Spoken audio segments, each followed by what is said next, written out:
আগন্তুক অসমীয়া নৱপ্ৰজন্মলৈ জুবিনদাৰ চিনাকি। সমাধিস্থলীলৈ আঙুলিয়াই মাকে সন্তানক ক'ব, সৌৱা চোৱা জুবিনদাৰ সমাধিক্ষেত্ৰ। জুবিনদা কোন মা? মিচিকীয়া হাঁহিৰে উত্তৰ, জুবিনদা কোন? জুবিনদা বহু অসমীয়াৰ ভগৱান স্বৰূপ। তেওঁ ভগৱানী। পানী, বায়ু, মাটি সকলোতে তেওঁ বিলীন।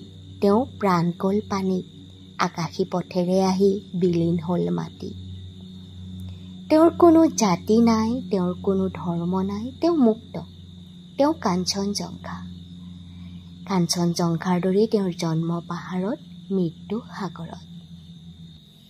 বহু অনুৰাগী আছিল, যিয়ে জুবিনদাক অনুকৰণ কৰিছিল। তথাপি তেওঁ অদ্বিতীয় হৈয়ে ৰ'ল।